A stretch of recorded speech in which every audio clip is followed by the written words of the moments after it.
¿Qué tal? Muy buenas noches, te saluda Genaro Lozano, bienvenido a Foro Global, el programa de Foro TV especializado en temas internacionales. Es noche de viernes, noche de conversaciones globales y en esta ocasión me acompaña la académica Lorena Ruano. Vamos a conversar sobre el nuevo número de la revista mexicana de política exterior y también por supuesto sobre el acuerdo global, la renegociación del acuerdo global entre México y la Unión Europea, así como de la formación de gobiernos nuevos en España y en Italia. No te vayas, esto es Foro Global, regresamos después de esta pequeña pausa.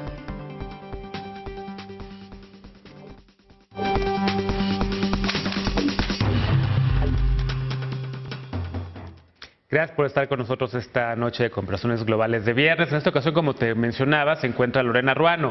Ella es académica del Centro de Investigación y Docencia Económicas, el CIDE, desde el año 2003. Es egresada del Colegio de México y maestra y doctora por la Universidad de Oxford en el Reino Unido. Es autora de distintas publicaciones académicas y capítulos en libros sobre relaciones internacionales, así como nivel 2 del Sistema Nacional de Investigadores.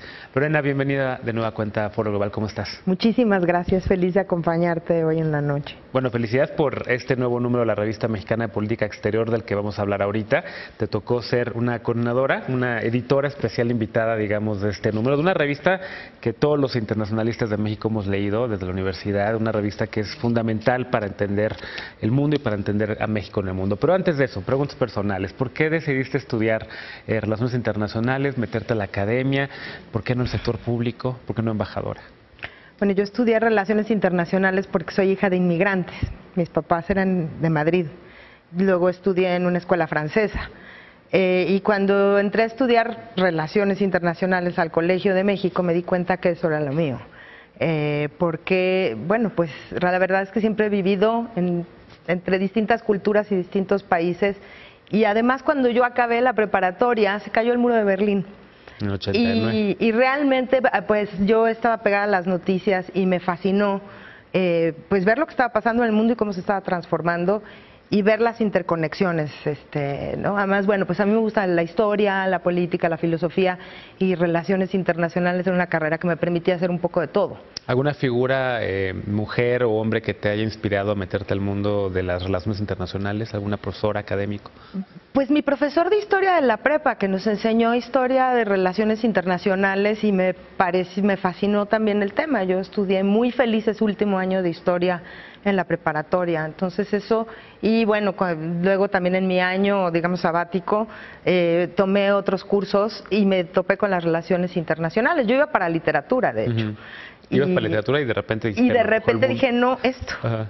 Y bueno, ya que entré al colegio, lo que pasó fue que me di cuenta que había muy pocos profesores que podían enseñar el curso de Europa. La profesora Soledad Loaesa, que normalmente lo impartía, se fue de sabático y tuve el infortunio de que no pudo dar la clase y no encontraron un buen reemplazo.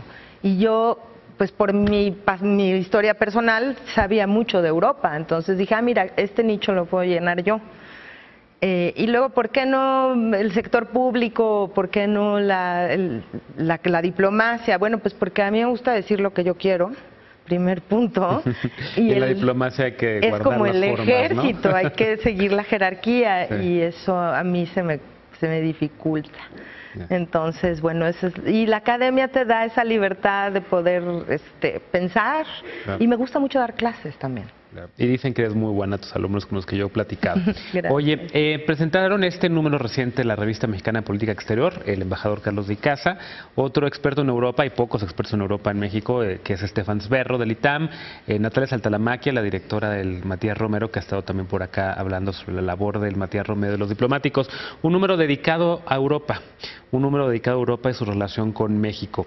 Tú escribes una entrevista, o tienes una entrevista ahí con Roberta Layuz. ¿Por qué no empezamos por ahí, embajadora de México en España? ¿Cómo ve la relación la embajadora Layuz de México con nuestro país? Bueno, ella es muy clara en expresar que la relación más importante que tenemos con Europa es con España.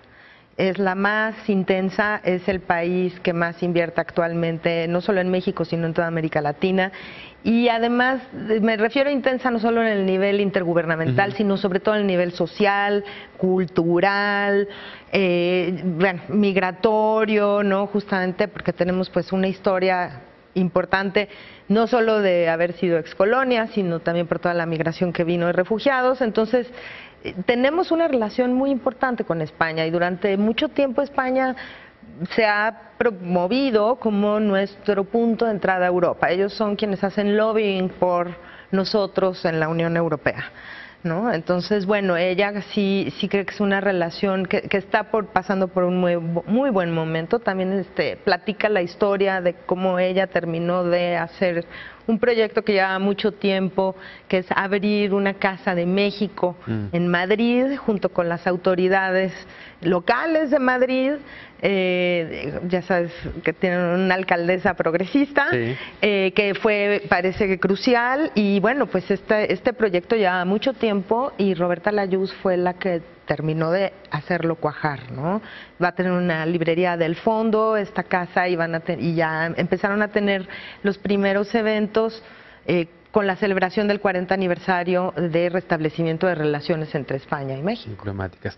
Roberta Layú, un personaje indispensable también de nuestra diplomacia, autora de una enciclopedia diplomática de México, ¿no? Absolutamente. Oye, por cierto, estaba viendo en este número una fotografía donde aparece Roberta Layú por ahí atrás, muy joven, hace 20 años, sí, en la negociación del acuerdo global entre Europa y entre la Unión Europea y México, las firmas del acuerdo global y del Tratado de Libre Comercio de la Unión Europea con México. ¿Cómo fue, por qué surge esta idea de hacer un número sobre Europa? Cuéntame un poco de la estructura de la revista, ¿qué temas te interesaron? Pues mira, Natalia Saltalamaquia, la directora del Matías Romero, me dijo: Lorena, hay que hacer algo sobre Europa, porque está la negociación ahora del acuerdo, porque como sabes, con las dificultades que estamos teniendo con Estados Unidos, es importante la diversificación. Y siempre que queremos diversificar, el primer punto a mirar, junto con América Latina, es Europa. Entonces, bueno, pues había que hacer algo. Hacía mucho también que no se publicaba nada, digamos un número especial. Hubo uno, pues justamente cuando se firmó el acuerdo, hace 20 años, y entonces ella me invitó a coordinarlo. Yo cuando me senté con ella a discutir qué íbamos a hacer, le dije: mira, la relación no es solo con la Unión Europea, es una relación muy amplia. Y lo que hice fue tratar de reflejar esta diversidad dentro de la revista. Entonces, los primeros 2 artículos, el primero lo escribe el subsecretario de ICASA, nos da un panorama general, ¿no? México y Europa, una historia de amistad, solidaridad y cooperación. Exactamente, él da un panorama general muy bien hecho, porque resume muy bien pues todas las cuestiones que hay, que son muchísimas, y también explica un poco cuáles son las razones para la actual renegociación. El segundo, que es del embajador del Río, él es el actual director general para Europa, es un artículo que ya habla propiamente de la renegociación. Se limita a la parte política y de cooperación porque no ha terminado de concluir la parte comercial, aunque ya queda muy poquito. Entonces, bueno, para no quemarnos, pues dejamos lo que ya estaba negociado, ¿no? Sí. Y luego... Y de la parte política, perdón que te interrumpa, en este artículo del embajador del Río, con Raúl Saavedra Cinta, ¿hablan sobre el tema del capítulo de anticorrupción? Pues se incluye, bueno, se dice que es uno de los nuevos temas que se están añadiendo, que no estaban en el acuerdo anterior, entre muchos otros temas. Pero la verdad, si te digo, la parte fuerte de anticorrupción viene en la parte de libre comercio, sobre todo en la parte de compras públicas, ¿no? Que es la que, ahí es donde hay que pues meter una serie de estándares, ¿no? Para justamente atajar ese cuestión. Luego, Bárbara Magaña y Diego Ruiz, México y la Unión Europea en la lucha por la igualdad de género. Mira, México y Europa interactúan muchísimo a nivel multilateral, en la ONU, en la OMC, en las instituciones globales, en el G20. Y yo creo que a veces se nos olvida eso, hablamos mucho de la relación bilateral y no de la cantidad de interacción que tenemos en las instituciones globales. Y ellos propusieron el tema de género, lo cual me pareció fantástico, porque casi no se sabe nada de relaciones internacionales, género y política exterior de México. Y la verdad es que es muy interesante, como ellos muestran en el artículo, ver que hay una coincidencia, digamos, de valores muy general, pero sí estamos mucho más cerca para Europa que los países de Asia o del Medio Oriente o de África. Entonces resulta que hay bastante coincidencia a la hora de hacer grupo, ¿no? Y se forman coaliciones en las cuales pues México se encuentra alineado con Europa. Y también es interesante. Ahora tenemos paridad en México, por cierto, ¿no? Y está la no discriminación por motivos de orientación sexual en la Constitución mexicana, y hay como temas en donde sí podemos voltear y vernos, ¿no? Mutuamente. Claro, y además también el hecho de que cooperamos a lo global, en el nivel global, no quita que la Unión Europea nos señala también a nivel bilateral muchísimos problemas de género que también seguimos teniendo, claro, ¿no? Entonces también está interesante el artículo, me pareció muy original. Sigue el tuyo, Lorena Ruano, la Unión Europea y América Latina y el Caribe, breve historia de la relación birregional.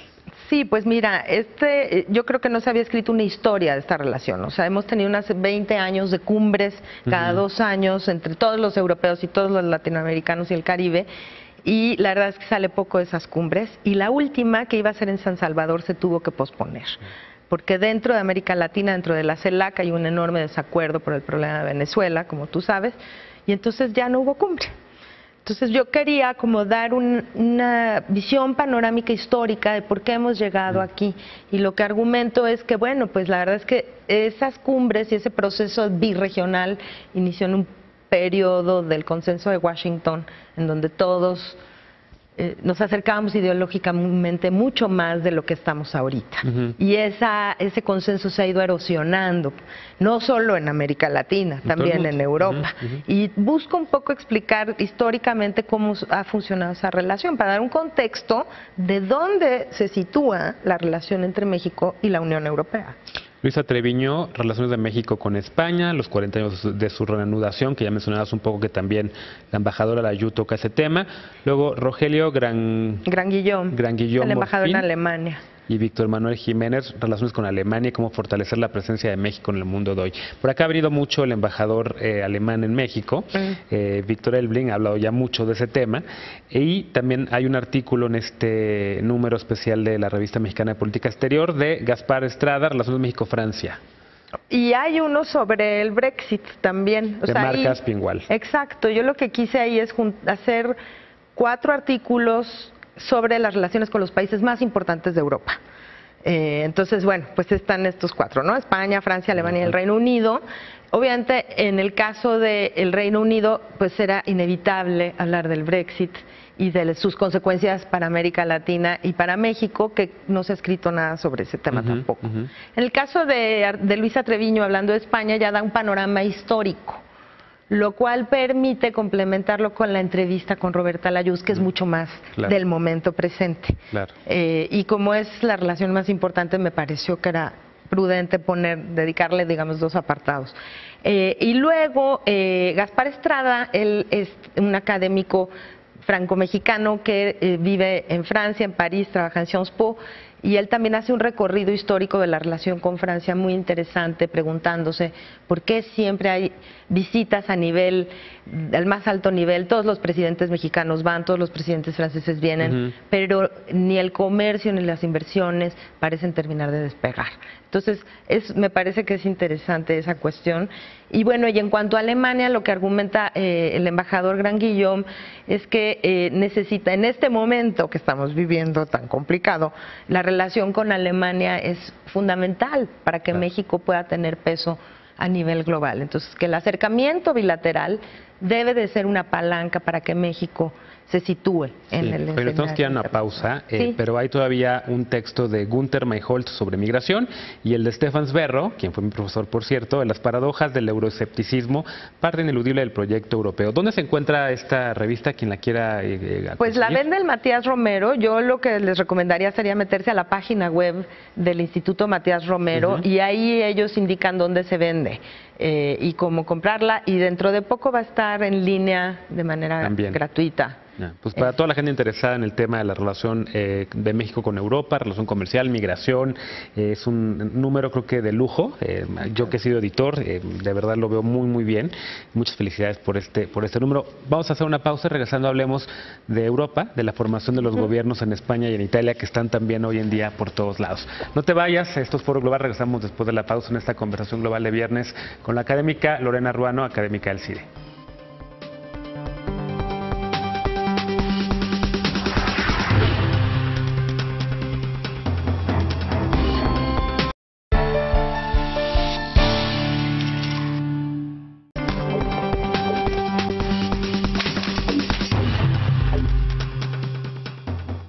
Gracias por continuar con nosotros en Foro Global. Esta noche estamos conversando con Lorena Ruano, egresada del Colegio de México y académica del CIDE.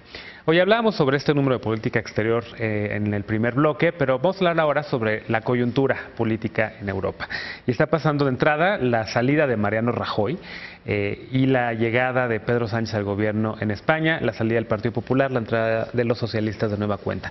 ¿Cómo podemos entender este cambio, más allá del conflicto y del tema del caso Gürtel y del caso de corrupción del Partido Popular? ¿Qué significa la llegada de la izquierda de nueva cuenta al gobierno? Pues mira, el gobierno de Rajoy era un gobierno débil. Si recuerdas, tardaron mucho en lograr armar la coalición porque España ha pasado de ser un sistema de 2 partidos y cachito a ser uno de 4. Sí. Y la verdad es que era un gobierno de minoría que sobrevivía con el apoyo del Partido Nacionalista Vasco y alguno que otro partido regional. Entonces era un gobierno realmente muy complicado. Y en ese sentido, pues yo no tenía esperanzas de que acabara la legislatura necesariamente. A raíz de la crisis de corrupción, yo creo que ahí se vio muy hábil Pedro Sánchez para promover la moción de censura. Y claro, ninguno de los partidos, incluidos los partidos junior de esa coalición, estaba dispuesto a verse, digamos, defendiendo a una bola de corruptos, ¿no? Porque eso a ellos los iba a dejar con muy mala imagen. Entonces ahí, pues, digamos que se le cayó esos 10, 15 votos que le daban la mayoría y que se movieron, pues, al lado de la moción de censura. Ahora, ¿qué pasa con la llegada del PSOE al poder? El problema es que no tienen una coalición de gobierno armada.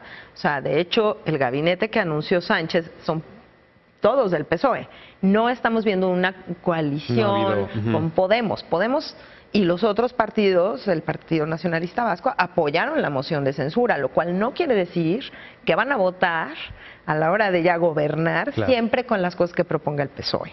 Entonces es un gobierno, digamos, de pronóstico reservado, que obviamente va a tratar de hacer su agenda, ¿no? Y de verse muy bien, y va a aprovechar esta coyuntura pues para ganar y subir en las encuestas lo más posible de aquí a que haya elecciones, que podría ser en octubre. ¿Cuáles son los retos que tiene? Tiene enfrente todavía la cuestión catalana, ¿no? Que sigue y dejó muchas heridas abiertas. Tiene también, siguiendo el tema de género con en la Unión Europea, un gabinete por primera vez, ni siquiera paritario, de 11 mujeres y 6 hombres. Tiene el propósito o la intención o la necesidad más bien de hacer alianzas, porque como bien dices, solamente es un gobierno de que parece el Partido Socialista. ¿Por dónde entramos? Pues bueno, yo creo que el reto primero va a ser el parlamentario, ¿no? Lograr subir a Podemos y a los otros partidos nacionalistas a su agenda, y eso yo creo que va a ser complicado, sobre todo cuando aparece el problema catalán, porque además, digamos que el PSOE pues sí apoyaba bastante la postura del Partido Popular de poner el artículo 155 y suspender poderes en Cataluña. Entonces, bueno, no va a ser una negociación fácil. Sin embargo, creo que el PSOE tiene más intención, por lo menos, no sé si pueda hacerlo, de negociar con los catalanes. Ahora, no se puede negociar la Constitución cuando tienes 20% del Congreso.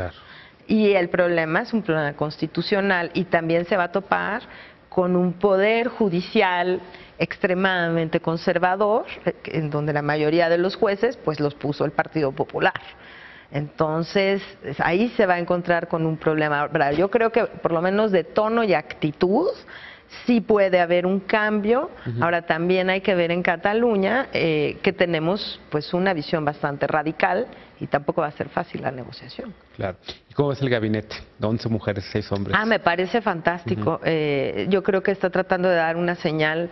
Si recuerdas, bueno, cuando fue el Día de la Mujer, la marcha más importante a nivel global fue la que se dio fueron en España, particularmente en Madrid. Yo creo que hay un reclamo social importante en España por la igualdad de género, y está tratando justamente de apelar a ese tema, ¿no? Además, no solamente son mujeres muy bien preparadas, ¿no? Entonces, y leía una nota a La Vanguardia que tiene un currículum impresionante. La ministra de Medio Ambiente fue quien estuvo en las negociaciones de cambio climático. O sea, sí Eso ya a mí me parece que es importante que se vea que no es nada más la cuota de género, sino que son mujeres... Las mejores personas posibles, exactamente. ¿No? Entonces yo, la verdad, el gabinete me parece muy bien. Me preocupa, sin embargo, que al no tener ministros de otros partidos, pues no amarra la coalición y va a ser muy complicado gobernar así, aunque tenga los mejores. ¿A qué le atribuyes que haya repartido simplemente entre personas afines al Partido Socialista y hasta incluso militantes y que no haya abierto la puerta a formar desde ya o lanzado ese mensaje de oye, necesito que estés aquí? Yo creo que el PSOE tiene una relación muy difícil con Podemos. Podemos es quien les ha quitado la mayoría de sus votantes, hay que decirlo, y están en una guerra fratricida típica de la izquierda de toda la vida, y que no comparten muchas cuestiones de la agenda. No sé, y no ha habido un intento, yo creo, por acercarse en ninguna de las dos partes. Lo único que los puso de acuerdo fue que se vaya el Partido Popular, pero de ahí en fuera no me queda claro. Bueno, por lo menos allá se pusieron de acuerdo en eso. Aquí no se pusieron ni siquiera de acuerdo en eso, ¿no? No, claro. Sí. Oye, en política exterior, la figura de Pedro Sánchez va a competir, digamos, en términos de relaciones públicas con Macron y con Justin Trudeau. Está de muy buen ver el nuevo presidente de España. Sí. Pero con temas de política exterior, ¿hacia dónde crees que se va a encaminar España? ¿Va a haber una ruptura con el Partido Popular? No estoy pensando en temas, no sé si combate al terrorismo, no sé si la crisis migratoria de Europa. Yo creo que en esos temas importantes de Europa, España tiene una política que es de Estado y no creo que cambie mucho. Donde sí podríamos ver un cambio es hacia América Latina, fíjate, porque ahí sí me pareció que dejó de haber en España una política de Estado y se volvió más partidista. Y o sea, Rajoy no se ha parado por México desde hace 4 años, cuando antes venían todos los presidentes socialistas, venían todos los años. ¿No? Entonces, y como que del Partido Popular dejaron más las relaciones a lo económico, a las inversiones, y hubo menos interés en promover digamos, las otras partes de la relación que son muy importantes. Y yo creo que ahí podría haber un cambio. Hubo un cambio con Aznar y Zapatero, ¿no? Sí, también en política exterior, notorio, sí. En temas de seguridad, por ejemplo. ¿No? Absolutamente. Cuando hubo esta transición también de popular a socialista. Claro, ahí frente a Bush, ¿no? Y la guerra de Irak. Ahora, yo creo que ahora en Europa están, pues, todos más unidos contra lo que viene de Trump, ¿no? Sí es cierto. Trump los ha unificado, ¿no? Pues sí. Los ha unificado en el mundo entero. Como en los mexicanos, que estamos en desacuerdo en todo, menos en que nos cae gordísimo todo lo que se le ocurre.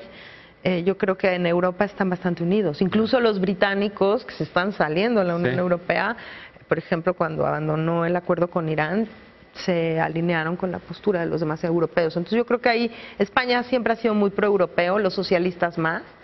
Va a haber obviamente una discusión muy tensa con el presupuesto de la Unión Europea que se va a negociar de aquí a 2020, pero bueno, vamos a ver si llega Pedro Sánchez. Claro. Si no tiene que llamar a elecciones pronto. Claro. Oye, en donde nos queda bien poco tiempo porque nos clavamos ya en España, pero donde también están pensando si llaman a elecciones es en la vecina Italia, una de las economías más grandes también de Europa. El presidente Mattarella ofreció un cargo de primer ministro, se tuvo luego que bajar el primer ministro porque no se pusieron de acuerdo para el gabinete. ¿Cómo estás viendo el tema italiano? El problema de Italia es muy preocupante. Mira, partimos del mismo asunto que vimos en España, que es, digamos, la caída del sistema de partidos tradicional, la llegada de nuevos partidos, pero estos sí ganaron. Y son partidos muy extremos. Son dos populismos, pero muy diferentes. Populismos, digo, por decir la palabra que todo el mundo usa, porque no son los partidos tradicionales. Pero uno es antisistema y el otro es ultraderecha. Y no realmente no comparten. Estela y la Lega del Norte. Exactamente. Y no comparten muchos temas de la agenda. Les costó mucho trabajo, incluso pues hacer un programa de gobierno que el presidente pudiera aceptar y ponerse de acuerdo en un candidato. ¿En qué están de acuerdo? En renegociar las condiciones de austeridad que impone pertenecer al euro, lo cual es muy complicado, porque los mercados te castigan. Ya no es negociar con los socios, con Francia o con Alemania, sino con Standard & Poor's, que te califica la deuda. Y luego, pues, el asunto migratorio. Y yo creo que ahí sí tienen espacio para hacer cuestiones a nivel nacional y es donde se van a poner más rabiosos. Y bueno, ya anunció el ministro del Interior, que es de la Liga Norte, que está diciendo que Italia ya no va a ser un campo de refugiados y que va a empezar a deportar a la gente. A mí me parece que eso es bastante preocupante.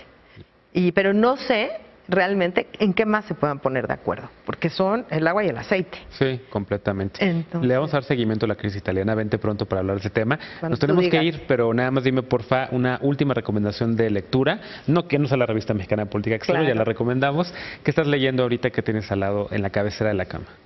Ay, estoy leyendo el libro de un amigo que cuenta la historia de su abuelo, que era un anarquista español durante la Guerra Civil española, que emigró a México. Y es su biografía novelada. Él se llama Diego Latorre. ¿Diego? Latorre. Diego Latorre. ¿Y la novela se llama? Vivir la utopía. Vivir la utopía. Pues ahí está la recomendación de la profesora Ruano. Muchas gracias, querida Lorena, por estar con nosotros esta noche. Gracias, Genaro. Gracias a ti por habernos acompañado esta noche en Foro Global. Soy Genaro Lozano. Te invitamos a que continúes con la programación de Foro TV y por lo pronto te deseo un muy buen fin de semana. Nos vemos el domingo en punto de las 11 de la noche para Sin Filtro y el próximo lunes también a las 11 para Foro Global y por lo pronto muy buenas noches.